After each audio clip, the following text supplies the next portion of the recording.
Welcome to a Foxy Tech Tips tutorial on hiding your birthday on Snapchat.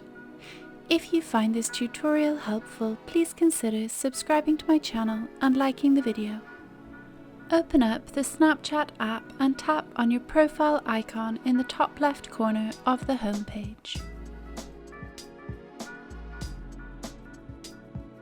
Now tap on the Settings cog in the top right corner to open Settings.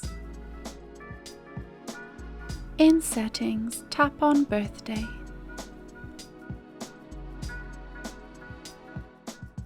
In the birthday settings, you need to turn off the toggle after where it says Birthday Party. When the toggle is off, it will change from green to grey. Your Snapchat friends will no longer get a notification on your birthday, and other Snapchatters will not be able to see what date your birthday is.